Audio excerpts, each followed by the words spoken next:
Silakan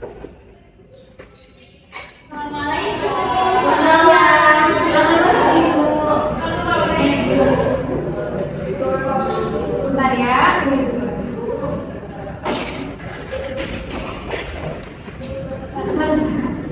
Silakan duduk Ibu.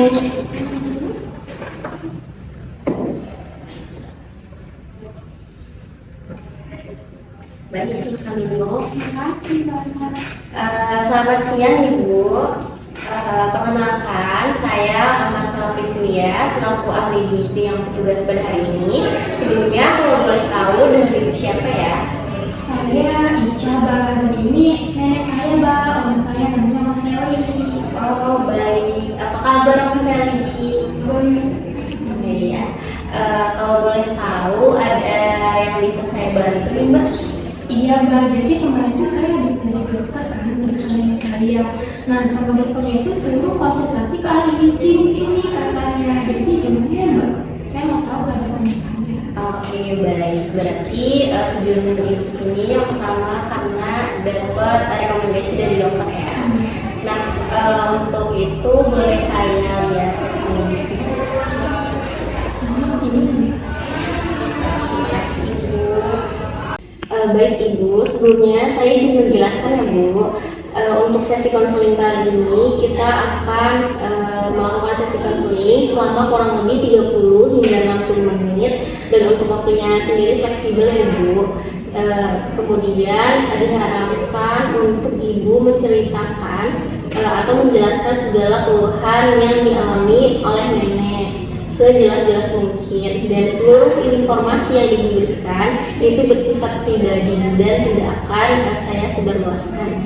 Jadi ibu ataupun nenek tidak usah khawatir untuk menceritakan kondisi apa saja yang telah ibu rasakan atau nenek rasakan seperti itu. Baik, sebelumnya apakah ibu dan nenek setuju?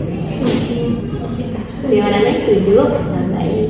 Kalau begitu langsung saja ya sesi konseling kita mulai. Baik Ibu atau Mbak boleh diceritakan nih apa saja yang dirasakan atau keluhan yang dialami oleh nenek. Iya, Mbak. Jadi nenek saya tuh pelupa banget. Padahal kan dia kayak belum tua-tua banget ya, Mbak. Tapi dia tuh suka lupa, kayak makan ya udah makan. Tapi dia suka ini belum makan gitu-gitu mulu, Mbak. Terus nih kan dia suka nongkrong ya di luar, dengerin suara-suara sirene. Dia suka jalan-jalan lah keluar gitu ke depan, suka lupa pulangnya itu, Mbak. Kenapa ya? Oh baik Ibu, saya mengerti apa yang Ibu rasakan. Nah untuk pelupa sendiri ini sudah terjadi berapa lama ya Mbak? Kira-kira 2 minggu ke belakang, Bu, itu udah parah banget. Oh baik, 2 minggu ke belakang ya. Nah untuk selanjutnya saya ingin mengetahui nih bagaimana sih asupan makanan yang dimakan oleh nenek selama 1 hari kemarin. Boleh tolong Mbak ceritakan? Kemarin ya, Mbak. Nah, kemarin tuh saya beli nenek saya pagi-pagi tuh sarapan bubur. Nah, terus makan siangnya nenek saya makan nasi tim sama sup saya bikin. Nah, malamnya nenek saya soto saya beli juga.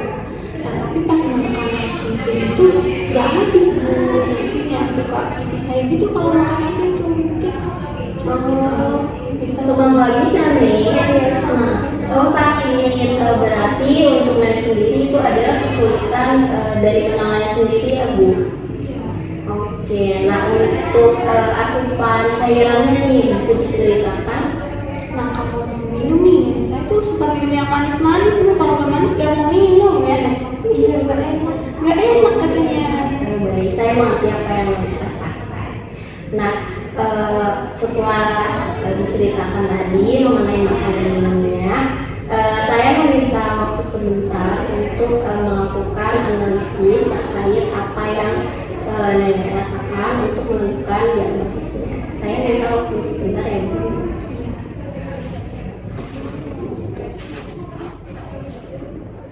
Baik Mbak, setelah saya lakukan analisis ternyata nenek ini didiagnosis oleh dokter mengalami Alzheimer atau biasa yang disebut itu sering lupa atau pikun seperti itu.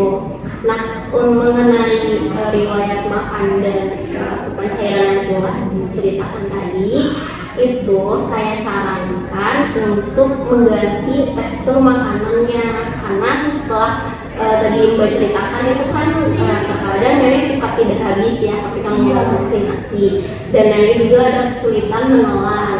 Nah, maka dari itu saya rekomendasikan untuk mengganti tekstur pada makanannya menjadi cair kental. Nah, lalu apa sih makanan cair kental ini? Nah, cair kental ini biasanya makanan yang di blender atau dihaluskan lalu kemudian disaring, Mbak, seperti itu.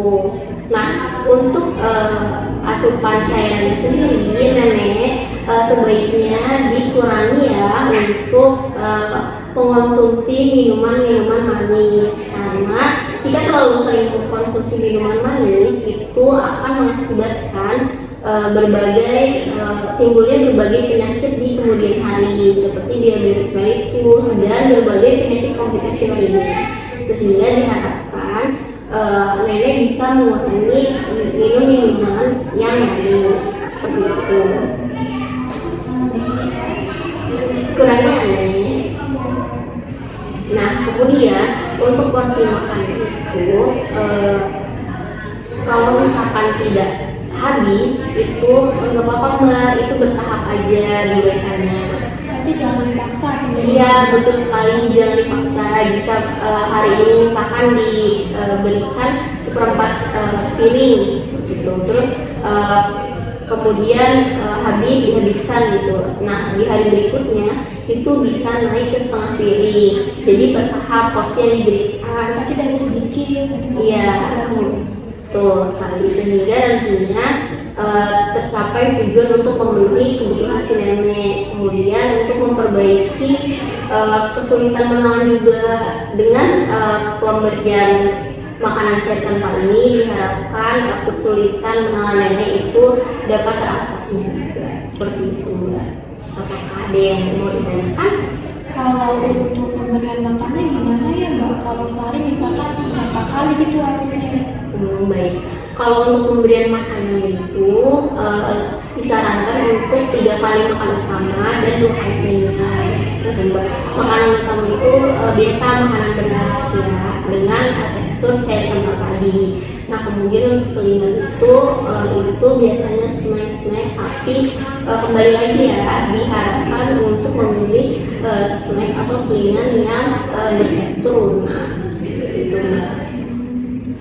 Kalau untuk makanan yang dihindari ada gak ya, Bu?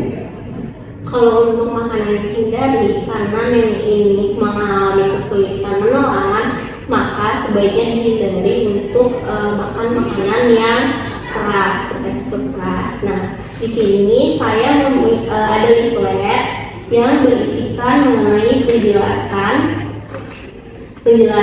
mengenai penyakit yang dialami nenek, kemudian ada contoh menu seharinya, kemudian untuk pemberian makan seharinya, kemudian ada jenisnya seperti bentuk cairannya itu, bentuk makanan itu cair kental, itu kemudian di sebelah sini juga ada bahan makanan yang dianjurkan dan tidak dianjurkan. Nah, di sini untuk bahan makanan yang tidak dianjurkan sendiri itu ada seperti mie, pasta, kemudian makanan kering yang memiliki tekstur keras seperti keripik ataupun kue-kue yang terlalu keras seperti itu, Mbak. Ini bisa Mbak bawa pulang nantinya untuk dijadikan acuan untuk memberikan makanan atau snack kepada nenek. Lengkap banget ya berarti ini. Iya, betul. Bagaimana? Apakah ada pertanyaan lagi? Sudah cukup jelas sih, Mbak. Baik. Kalau sudah cukup jelas nih, Mbak, untuk memastikan Mbak sudah mengerti, boleh diulang apa saja yang sudah saya jelaskan. Satu motor saya, Mbak, tadi kan nenek saya jarang habis ya makan nasi itu karena teksturnya keras. Nah, tadi Mbak nyuruh saya untuk ubah bentuknya ya, Mbak, jadi cair kental, di blender dulu terus disaring lagi gitu ya, Mbak. Terus juga tadi ada makanan yang dihindari, itu makan makanan yang keras kayak mie, pasta, gitu. Oke, jangan lupa untuk pembatasan gulanya juga ya, Mbak. Ya, Nek. gulanya dikurangi. Oke, baik. Bagus sekali Mbak sudah menjelaskannya, sudah tepat. Kalau begitu mungkin untuk sesi konseling kali ini kita akhiri saja. Kita bertemu lagi di 2 minggu ke depan dengan jam dan sesi konseling yang sama ya Mbak. Nanti saya datang aja ke sini langsung atau ada pihak yang berasal akan untuk peringatan nanti akan ada dari staf rumah sakit yang akan kembali mengingatkan via WhatsApp. Nah kemudian barangkali ada pertanyaan yang akan ditanyakan, Mbak bisa menghubungi saya via nomor yang tertera di link ini ya. Oke, baik. Bagaimana terakhir, apakah masih ada pertanyaan atau ada yang belum jelas? Baik, kalau begitu saya akhiri. Terima kasih banyak untuk Ibu atau Mbak dan Nenek